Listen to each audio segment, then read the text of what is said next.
जय जोहार संगवारी यूट्यूब चैनल सेन प्रोडक्शन लाइक और सब्सक्राइब जरूर करें।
बोल सियावर रामचंद्र की।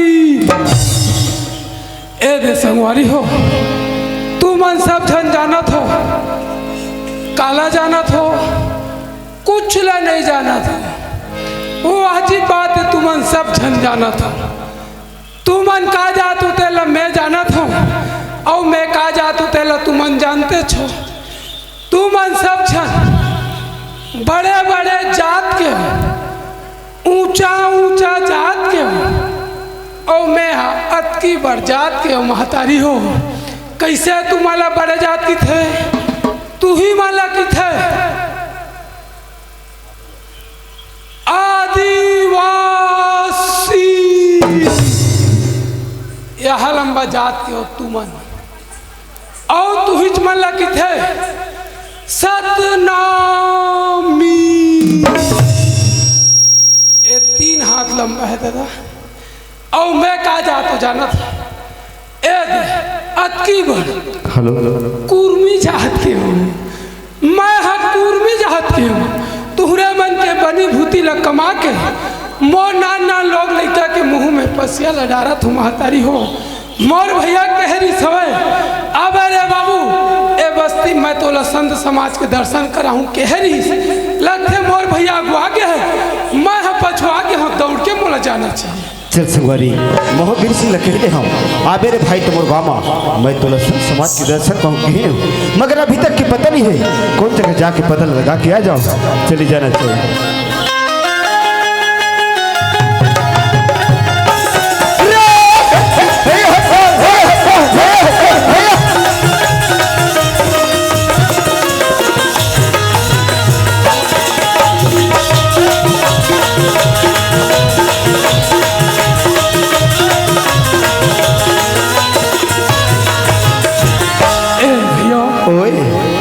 तो भैया अच्छा करा था वीर सिंह।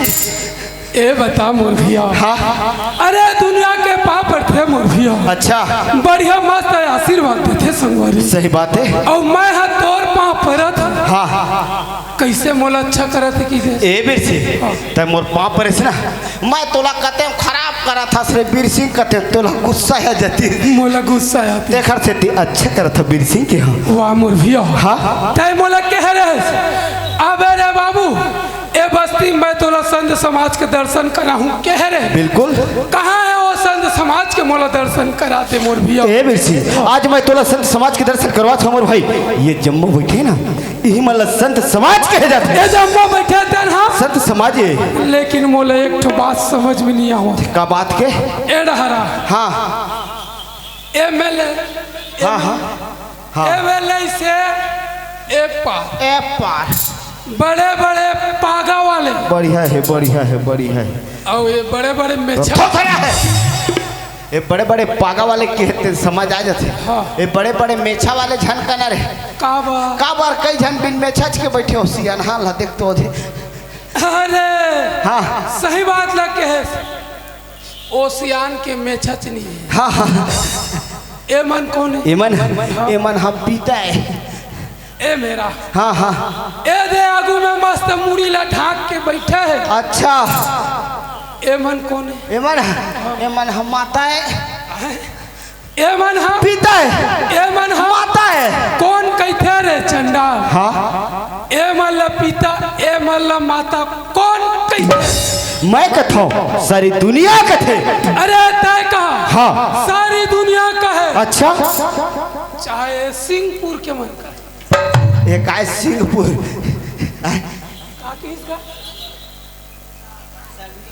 सगनी का झाड़ के मन का है ऐसे क्या?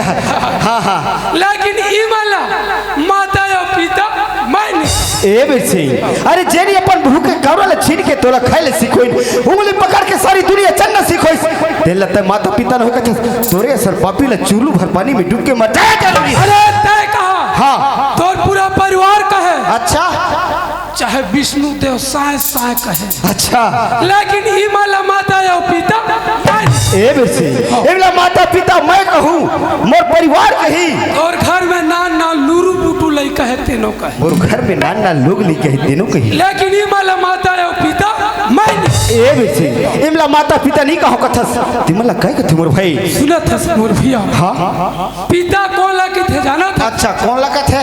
दौड़ा जाके भट्टी में खुसरा थे। मैं मंदिर में खुश रहा थे कथरे वहाँ ले निकल गए। होटल में जाके कुकरी हाराला चुचरा था। अच्छा गांव में एक बवंडर करा थे। घर में जाके लोग लइका ला खुसरा। अच्छा एक पौवा दारू ला पी के हाँ हाँ वही ला पीता की। अच्छा वो माता हेला नहीं जाने। अरे बताबे तो जान हो ए हम मोर गाँव बात महतारी हो। अच्छा वो बेचारा है रोज के रोज एक पौवा दारू ला पिए। सही बात है। एक दिन वो है एक बाटल दारू ला पी दी। अरे ददरे एक बाटल के नस्ल जेने संभाली तेने भैया। सही बात है। सब जन के बस की बात नहीं है। नो है वो बेचारा है हाँ एक बाटल दारू ला पी दी। पीस तहाँ कैसे करत है बताओ? कैसे करा थे? ए पप्पू ओए एक भाई ने दारू पिया। एकरे से के हम खाली छठी में नहीं जा रहे नहीं जान शिवरात्रि में जाबो के नहीं माने खाली छठी में गेले और उखर खाले धर के लाले लूट ले और यहाँ आग दारू पीले गुट ले रे ए पप्पू ओए कोई माइके लाल मेरे से पंगा लेने वाला है का? अरे दादा रे भारी पावर वाले हो गए यह नहीं है तोर सन पंगा ले भैया। हाँ पप्पू रे ओए तू किरीस का सुनेगा रे किरीस का? हे दे अब कहते रहा के किरीस का दरुहान का किरीस के सुनबो सबके सुनबो भाई ले सुना किरीस का सुनेगा किरीस का? हाँ किरीस का सुनबो सुना दिल ना लिया 80 रुपया पिया और दिल ना दिया। हाँ और नहीं दिए तो चप्पल में दिया। हाँ रे बने का थस रे हाँ ले बेटा या तंबू हिल बेटा कबे पप्पू रे भैया मैं दारू पिए बने करे से रे गांव में इतने बड़े तिहार माना थे आज भन्नी पीते तक का हो जाती तोले गांव दाड़ बोरी लिहरे तेनी 50 रे पप्पू रे ओए मैं तला मारे तो नहीं होना भाई रे। कहाँ रहे से खुंजरी नहीं मारे से रे नहीं मारे पप्पू रे ओए मैं दारू पिए मुर बने करे दारू पिए चुपे कर रहे रे भाई गांव में इतने बड़े तिहार माना थे कार हूँ लड़ी करत हो मेरे लेकिन लेकिन मैं गोबर दारू पिए बने करे एक गोबर खाए वाले कवा थे? अरे मैं नहीं कहा था मोर भैया। हाँ नशा के सुर में ओ दरुआ इसने लड़बिल गोठिया चौक में पट ले गिर गए गिरिस्ता हम लोग मुंह कान में माछी है झूमर कबर नहीं झूमे होटल के हाड़ा चुतरे झूम बेच कर ही आगे एक ठन कुतिया इथिले हाँ ओ कुतिया कैसे करत थे ऐसे दरुआ ला चाटा थे। अच्छा तो दरुआ कस काम करत थे ऐसे कुतिया ला छिया थे। हाँ छिया टप पूछी ला धरिस। हाँ और पूछी ला धरिस तो का कहा थे जाना था? का कहा थे? कस वो गोलू के मम्मी नहीं हाथ न हो तोला नहीं कहा था। हाँ वो दरुआ कहा थे कस वो गोलू के मम्मी। अच्छा काली जुआरते हैं तू बेनी का था रे सो सही वो आज किसे एक बेनी का था है गोलू के ते मोला कथा तूने दरुआ सुना था। मैं तोला नहीं कहा था मोर भैया। हाँ नशा के सुर में कुतिया अपन घर वाली समझ अतका नशा हो गई होला ई सती की था एक पौवा दारू ला पी के गांव में एक बवंडर करत थे वो ला पिता की थे। हाँ एक बाटल दारू ला पी के मात के पड़े हैं वही ला माता की थे मोर भैया। ए बिरसी इमरा माता पिता नहीं कहे कथा तिमला काय कथे मोर भाई सुनत है मोर भैया। हाँ ही मल्ला की थे सुगर हमार छत्तीसगढ़ी बोली भाषा में ए मल्ला दादा की थे। हाँ ए मल्ला दाई की थे मोर भैया। वाह मोर भाई ई दाई और दादा के शरण में जाबो पप्पू। सही बात है तबे हमन भोसागर ले पार होबो। सही बात है सगवारी एक बार इकर मन से राम रमो ले मोर ले थे मोर भाई। देख लो संगवारी हो, ए वीर सिंह वर्मा की तरफ से अब मैं पप्पू नेताम की तरफ से ए हमारे छोटे छोटे संगवारी मन की तरफ से ए दाई मल्ला ए दादा मल्ला राम राम संगवारी हो, राम राम। हमर भाई ए मन हमारा के दाई और दादा हिमन हमार मन के गुरु है, ए गुरु का चरण में अपन माथ लेक के झुकाना जरूर, तभी हमन भाव सागर ले पार हो जाओ मुझसे भाई। ये सती किथे मोर वो हमर भाई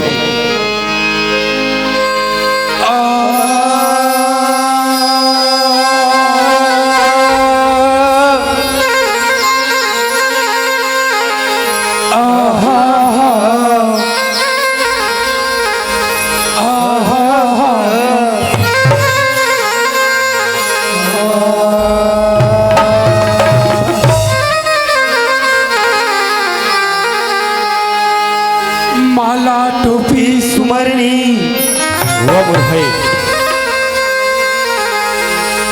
माला टोपी सुमरनी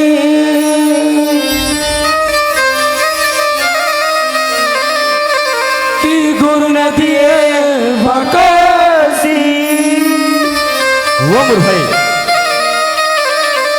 पल पल गुरु को वंदनी चला लेना वो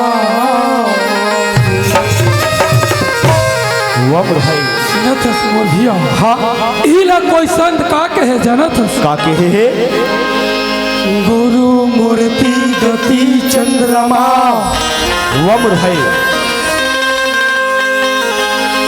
गुरु मूर्ति गति चंद्रमा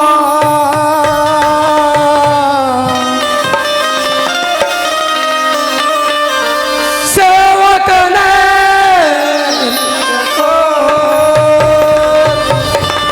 वो हमर भाई अष्टपहर निरखत रहूं गुरु चरण वो संगवारी सुनत मोर भैया। हमर भाई आज हमन पाप के गठरी ला बांध कर बांध के ए मुड़ी में सकेल के रखे रखे हवन मोर भाई ये सत्य की था मोर भैया का जनबो हो मुड़ा में पाप के गठरी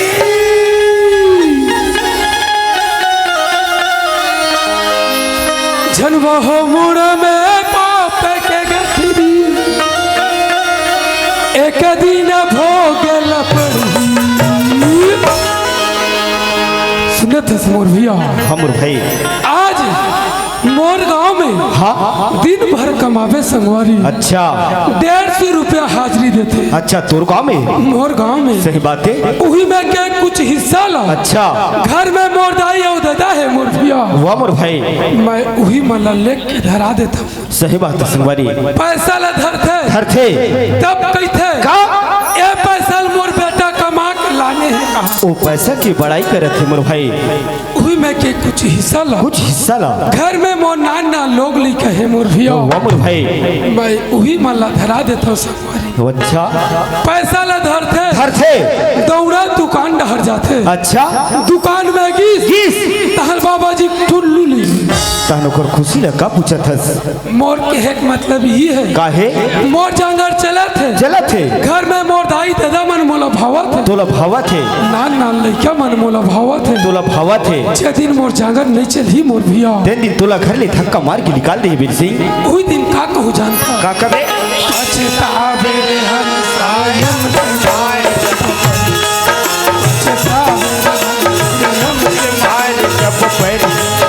झंडपुर में पाप की गठरी झंडपुर में पाप की गठरी एक दिन भोगल पड़ी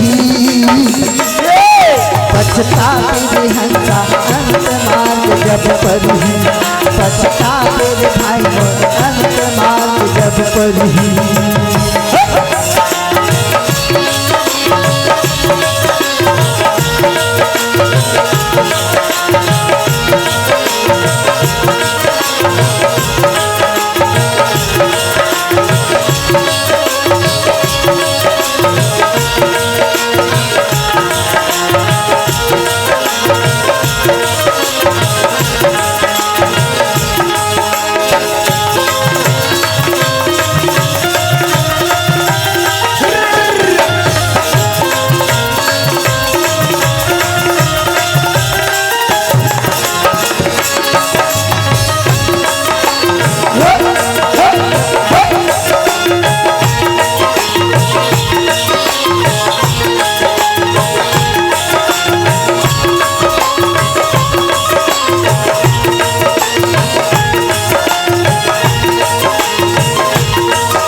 पसार जाबे रे हाथ पसार जाबे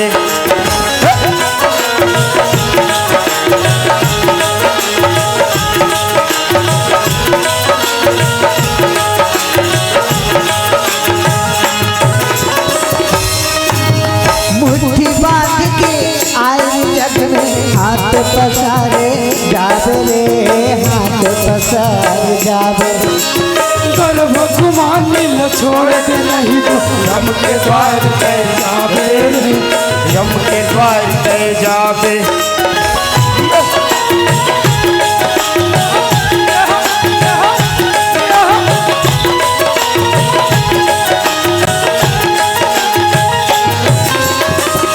गर्भ गुमान ला छोड़ दे नहीं तो यम के द्वार पे जाबे रे यम के द्वार पे जाबे सुना था समर भैया हमर भाई आज हमन हम मोर में भुला है संगवारी सही बात है मोर बेटा मोर बहु मोर महला तारी का मोर धन दुगानी कई कहा थवन है ना यही लती थे का कथे मोर मोर धन कहा मोर है मतलब या अब धन के पंछी उड़ जही नहीं बनी धन के गतिया कथे हाँ हुआ मोर भाई सही बात है अरे जिया ठंडा तब तक ये शरीर के कीमत हवे वीर सिंह हाँ अरे खुदन खास भगवान के ना मर्जी ना मर्जी अगर अगर मैं नाचत नाचत मर गयो ना तो गांव के अनका कही जानता अरे नाचे करिए यारी से नाचत नाचत मर गए ये लोग 4 घंटा हो गए महाका थे शमशान घाट में लेके फेंक दो कहीं एक दो और पहाड़ के मुर्दा ला कटवा के लाना थे और घर में भूज बघार के खावा थे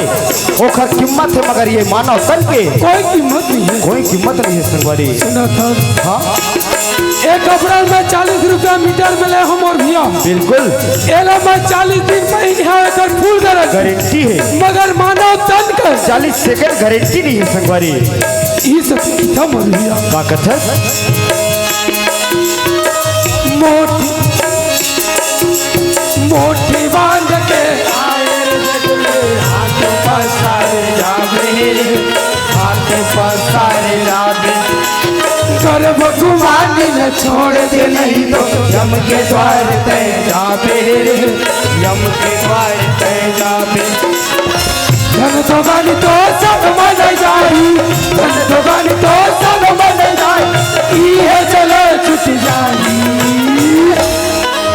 सही बात है भाई वो मंदिर में का है जानता वो मंदिर में सिर्फ एक मूर्ति बस मारे हवे मोर भाई और वो मूर्ति के कौन पूजा करे थे बताओ हम अबे सब जन जाके मंदिर के मूर्ति के पूजा करत हवे और वो मूर्ति काकर पूजा करे थे बताओ वो साक्षात भगवान के हाथ जोड़ के कहा थे प्रार्थना करके कहा थे हे परमात्मा हे ऊपर वाले मालिक तय मोला मानुष जोनी दे दे मैं रात दिन तोर सेवा करूं कि मूर्ति मानुष तन पाए बर तरसत थे और हम मानुष जोनी जन्म धर के हवन मोर भाई दर्शन बहुत दूर की बात होते दर्शन करे जावे तो मेहनत लगते पैसा लगते तब जाके दर्शन ल पावे नाम तक मुंह में लेवर भुला गए हवन संगवारी सुना था समर भैया हाँ एला तुलसीदास जी महाराज रामायण के चौपाई में लिखी का लिखी बड़ा भाग मानुष तन पावा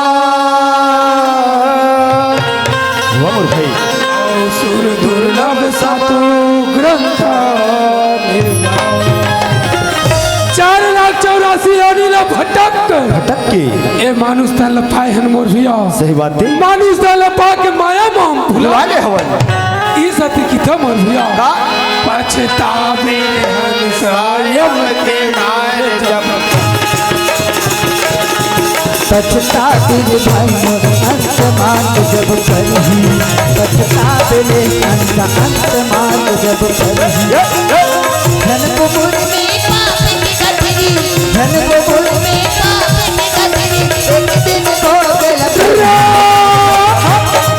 पछताते रे अंत मात जब करही पछताते रे भाई मोर अंत मात जब करही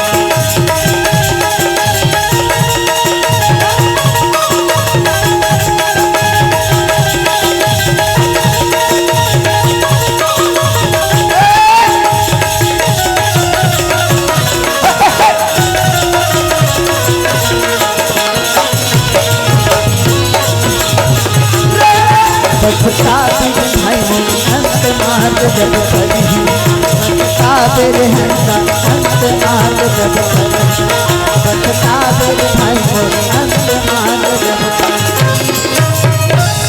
हे दे सुनो तो हाँ काया है तोर कर बता बता बता फरमाइश है अच्छा का फरमाइश है काना पी से हाय ये दे, नाम लगलो भुला गे नाम ला भुला गया लेकिन वह के है हाँ का बाजार मंडी के यहाँ का हदरिस का अध्यक्ष का है सोसाइटी का कौन जानी हो दे आए भैया करिया बंडी पहने सब जन देख लो अच्छा वो चंदन चोह लगा है वही आया ओ भैया मोला किस का के का कहे सुनत हाँ हाँ हाँ ओ हम मोला कहत रही का है बता बेटा गजब दिन के तो नाचल लगा हूँ कहत रहे हूँ वर्मा अच्छा लेकिन नंबर नहीं फंसत रही कहत रही कते ढाल निकल गए शर्मा कहीं नहीं थे कौन ते वो शर्मा नो है तोला मारते रही नहीं तोला की है ना तो ओ हम मोला के है एक ठन पारवे की अच्छा तोला मोला तले पार तरे भाई पारे बार पारी हो हाँ लेकिन बिना रहते इनकी नहीं पारो अच्छा तोर पर रहते ही लगी तो ते खुदे बला ले खुदे पार ले ठीक है बोला ए नहीं सुना इसका वो नहीं का हो गया ए बताओ मैं हाँ का जा तो दलते जाना था का जान जो दई का जात तेला मैं हाँ राउत जात राउत ता कैसे करबो ए ओ काई तो तोला प्यार से गुठिया नहीं आओ कैसे प्यार से गोठिया हां तो कैसे करूँ भाटो ऐसे नहीं आए ता कते मोटे छाटो कह लो ज्यादा मत मारे कर रहे बिलई गाबर ए बताओ और तुमन का लोगी ना वो हमन तो माई लोगी ना दई बेसन खा पटुआ में आभार गया दादा ए हम माई लोगी ने तेल में नहीं जाना था वैसा नहीं कहा वो ता कैसे कहता जैसे मैं राउत के जात हूँ वैसने ते का जात हस ता वैसना नहीं कहा हाँ हाँ बता हमन तो गोड़ी ना या बने जात ला पूछे हाथ बता तो हम से जाता रोगा हंसत हरस वैसा नहीं कहा रे बरबट्टी बच्ची सारी दिखतो ये दुनिया के है कहते का कीते राउत और गोड़ के चलते कि तोरे काम चले तो हमारे काम नहीं चला जमतीस तो तोर मामी बनाते हो कि तो भाची एओ काई मैं पारा था पारा था लेन पार डर तक क्या ठन पारू बने 20 टन पार था दोनों बहनी तक 10 टन पार वो हाँ मैं हाँ 20 टन पारा था हां तुमन दोनों बहनी 10 टन से हूँ उल्टा गोटी आता रोका अवे वो काई तुम कहो दोनों बहनी तब तक संशय हो हां का पीला फोरू तेरा तरिया ढा चराए ले रोका एओ काई तुमन का पारत की थो काई पारा था से मैं दोहा पारा था दोहा तो इसना नहीं कहस वाह तो तुमन मोला अंडा पार ही की तो कहा है दोहा पारा था समझ गए ले पार अरे अरे भाई रे माखन के गाय रे लौठी में जमाही रे ले देख ले महतारी हो मैं जैन गांव जाता हूँ तैन गांव दोहा पारत के अरे अरे भाई रे की था तो एक टाटरी चुंदी पूरा मुंडा मुंडा टोपी वाले टपले माखन के दायरे के थे बता अभी हमन फिर कल जो नाचन दादा तैन गांव में दोहा पारत की अरे अरे भाई रे क्यों ये टोपी वाले टूरा फाट ले माखन के दायरे के दी वो गांव में एक छन टूरा ना रहा माखन अब वो टूरा देशने रहा बैठे रहीस ओखर दाई है देशने रहा बैठे रहीस कौन लाके में रोगा से के लाठी धर के एकरे भर दौड़े रहीस इहो एक आग जन के नाम है का दाई हाँ नहीं कहो काकी हट ले काकी दिहत मोरे सगा ज्यादा है कैसे काकी नहीं कहो बात की बे नहीं कहो तेलिन टूरी तेल चिकनी टूरी तो का करना हो काई ए में छन मारे का काबर ए में दिमाग है तो दिमाग रहती तो इसने दोहा पाते कैसे तोला दोहा पारे नहीं आए तो मत पार कैसे कैसे ककरो जात ला उचक के दोहा पार भी ए बता का मैं है तेलिन टूरी तेल चिकनी के हूँ हाँ? गोरिन टूरी नहीं के हूँ ना दाई ते मोला गोड़ीन भर कहीं बता तो उठा पटक नहीं तो पोटा पोंगल जा ए मोला पटक डरी दादा एक मुठा मांस नहीं है तेन टूरी मोला पटक डरी एक हम अगर कहूँ या टूरी मोला लटकन तो दे 2 घंटा लुटना शायद हो जी चल तो भला कैसे मैं तो पाँव पर लूँ ए लादा कि 3 घंटा में नहीं उठ सकूँ काई ऐसने मैं तो हूँ मन लगे ले कहीं देख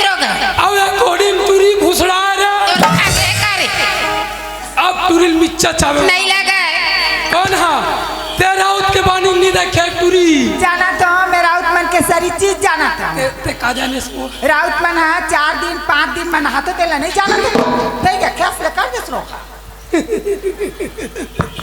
मोला की थे दाई 4 दिन 5 दिन में नहातस की मोला की थे ले बता हाँ मैं 4 दिन 5 दिन में नहाता हूँ लेकिन सरासर इखरे गलती है दादा हमार तेरी नहावे तो हमार का गलती है ले देख ले महतारियो मैं है 4 दिन 5 दिन बिना नहाए इखरे घर के गाय ले दूध था गई तेने टूरी मन चाट चाट खाता आज के बाद नहा कर जावे रोखा कौन है राउत के बानी नहीं देखे टूरी ले तो राउत टूरा मस मोटिया टूरी गवा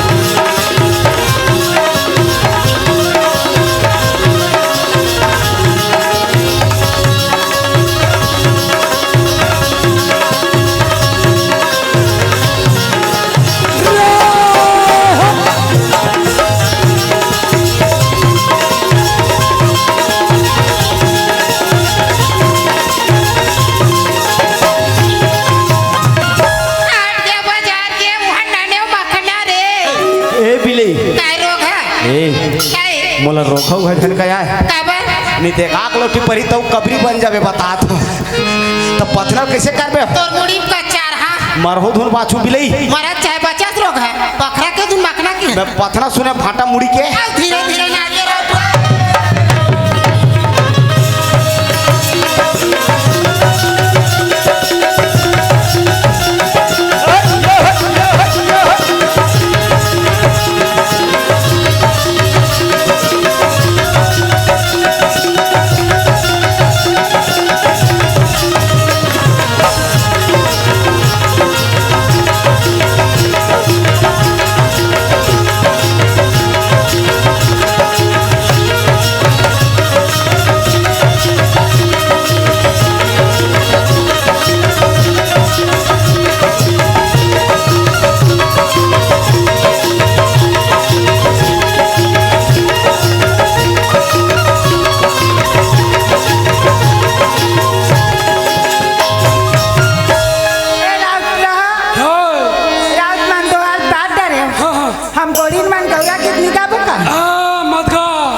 खौराम लगा दर कहीं दवा हवेगा मैं दवाई जानत हूं बता इतिया मोट डहरा हरू बताबे हरू कान बताओ नहीं दवाई जानी ते गांव भर के मन चुपा डर है नहीं हां इधर हर दू ठन तरिया है देखे हां है और वो तरिया पार में बड़े जन पीपर रुखे देखेस नहीं हरू कान बताऊं नहीं ते गांव के लान के चुपा डर ही दवाई चीज है ओ पीपर के तरीम ना ओ कुकुर गोबर है लान के चुपर ए कुकुर गोबर का दवाई है दाई ओ तो खौरा आथे देखर त देवता आथे नहीं कहत रे हां ओइसने ले जा जोहर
ए वैसे सुना था मोर भाई एक कौन सा महीना है? फागुन। ए तोला महीना ला पूछा था कौन सा महीना है कथा? फागुन। ए वैसे आय? तोरा नाम ले लेनी है तो मत ले। कैसे का? तोर कहे के मतलब मैं समझ गए मोर भाई। हाँ। ए हाँ फागुन के महीना है तो मैं का के हूँ? फागुन फागुन बहुत फागुना क्या नहीं का? तो वैसे कही कैसे? एक फागुन के महीना है कथा। अच्छा मैं महीना नहीं क्या होता कर सकती गलत हूँ। दगा ए फागुन के महीना है। हाँ ये फागुन के महीना में जगह जगह में गांव गांव में डोगरी पहाड़ में देवी देवता विराजमान रहते कथे मोर भाई। चल दोनों भाई जाबो और देवी देवता के दर्शन करके आ जाबो संगवारी। वाह मुर्भिया। हाँ। कतक बारी हम आज बात ला बताया था कि फागुन के महीना में जगह जगह देवी देवता विराजमान रहते कि कहा था। हाँ। अरे आज देखोगे कैसने होते देवी है और कैसने होते देवता तेल नहीं देखे हूँ।